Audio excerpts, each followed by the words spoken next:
Hey y'all, it's Billy from Perma Pastures Farm. Got another cool video for you today, and all I'm gonna need are these right here.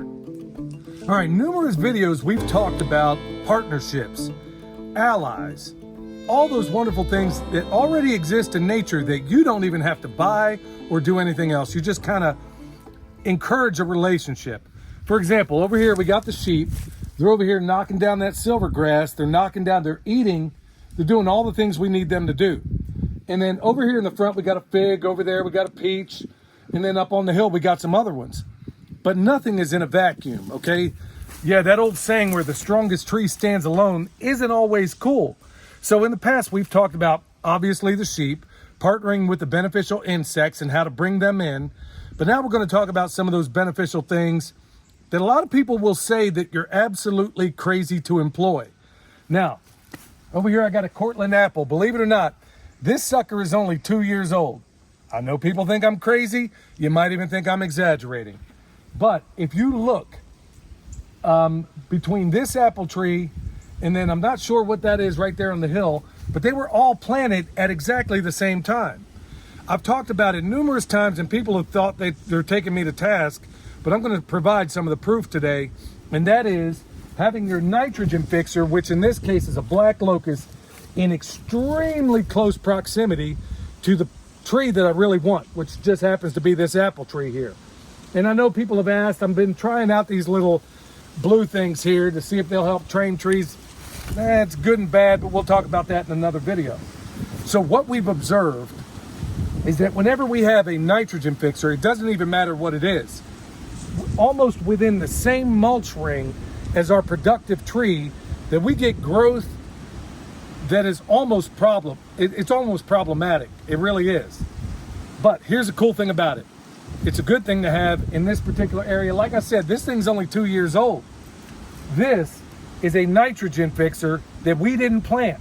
Now, there are numerous examples, numerous videos that I've done where I've actually intentionally planted them in the same exact hole. In fact, down the hill, my friend Ben Holler over at the Holler Homestead hooked me up with a bunch of nitrogen fixers from his area to plant in my area. Those haven't been a success. They're not going to do well in this altitude. But anyway, here's what we got. Whenever your evaporation is lower than your precipitation, then you're going to want to leave these guys. But right now we're in the fall of the year. It's going to get into the winter. And so now I can do things either coppicing, which is cutting it off down here, or pollarding, which is basically cutting it off up here. Now, if I were in a place like where I used to live in Texas, I would probably select to pollard up here, because when these nitrogen fixers grow, they're basically going to provide something of a shade that is needed at first for some of these trees that might be a little more delicate. Okay, where I am, I'm just going to I'm going to coppice it, but I'm not going to go all the way plumb to the bottom.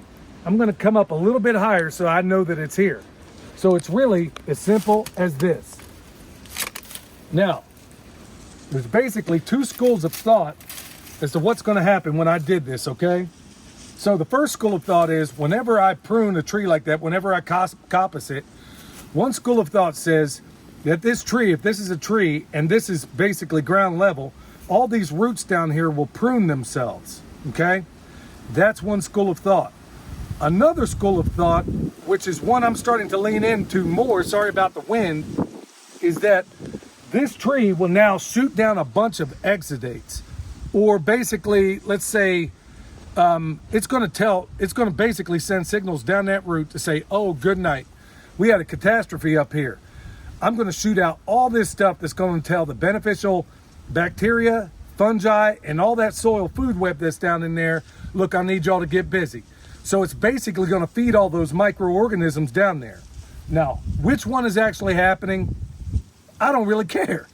All I know is that either theory, whether it's they self-prune or whether they shoot out exudates or even a combination of both, who cares? Either one is providing a benefit to this tree right here, this fruit tree that I have, okay? So at the end of the day, I really don't care. This thing is gone. It's out of the way. I'll eventually get that on the burn pile because it is a black locust and it's not going to want to break down. Now let's go on down here and I'll show you another example. All right, got the same thing going over here. Got another black locust coming up. And I overtrained this when I should have listened to my mentor, my friend, Stefan Subkowiak. If you don't know who he is, go check out his YouTube channel.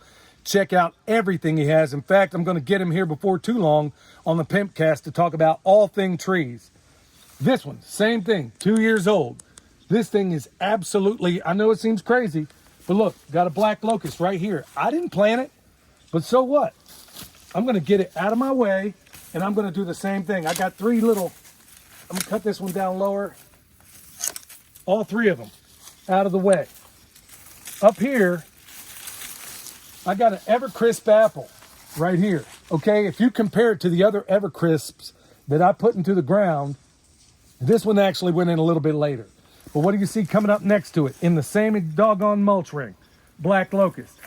Chop it down, get it out of the way, and I'll put it off to the side. Now, over here, I got this Santa Rosa plum, and you can see right here, once again, same age. What do we got right here? Black locust coming up out of the same mulch ring. So for all you folks that are thinking, okay, I got to get rid of these, they don't belong there, and it flies in the face of everything I've been told, look, proof after proof after proof, this works. I've been doing it for years, and it absolutely works in the most astonishing way. Now let's do another example over here. There, ladies and gentlemen, is a peach. Okay, you see that peach right there? I keep pruning that thing back. Now, we've had all kinds of issues with, first of all, let me just say, it's the best peach I've ever had in my life. And almost certainly somebody came on the back porch before we bought this place. We didn't even know it existed. This place was so overgrown with everything, we didn't even know that thing existed. Until one year we happened to see, oh shoot, there's peaches off of it. So some of the ones that the bugs didn't get to were phenomenal, okay? But what I have noticed is I've increased the mulch ring around it, added a lot of extract and other things like that, compost, that this tree is becoming more and more disease resistant with every year. We're having less bug problems. But you know what else is helping? Right over here, because I'm not going to cut this down. Obviously, I can't use loppers, but right there is a black locust right next to it, okay? I've gotten rid of every single tree that was growing up out here. Greg Judy calls them junk trees. We call them pioneer species, but they're really the same thing. They're not trees you necessarily want. And we're basically in the process of turning this whole hillside around. You can see trees in the distance, but that's another video altogether. But what I'm going to come back with is basically a sawzall. And I'm going to chop that sucker off, same layer that I have been with everything else. I'm going to prune that peach, you know, when we get around to doing a pruning video. Like I said, that's a whole nother thing altogether. But folks, use your allies, whether it's growing comfrey around your tree, which we sell at the website, and we can chop and drop that comfrey, use it as a mulch ring around our tree. Or whether you're growing another nitrogen fixer, let's say it wasn't black locust, something I could use, let's say a false indigo. I would take these loppers, chop it all up, throw it around that tree, use it as a mulch ring. I don't have to go and buy mulch. I could sit there and mulch everything with what's growing around it. So you could have, literally like we have right here, comfrey growing up around here. I can chop and drop that when the season's right, throw it around that tree. Do the same thing. I could sit here, let's just say this where that false indigo. I would cut it off in place and just layer it around there. You never have to buy anything, y'all, and you're using your allies to your benefit. Just using nature, y'all. That's all it is. Just good, solid permaculture. That's why I'm so excited about this work. This is why I love what I do. All right, if you need any of the comfrey I talked about, remember, we'll throw in a comfrey crown along with it. You can find that at the website. Anything else you need is down below. Till next time, this is Billy from Perma Pastures Farm, where permaculture is my passion. And y'all, right here are the reasons why. We'll see y'all next time.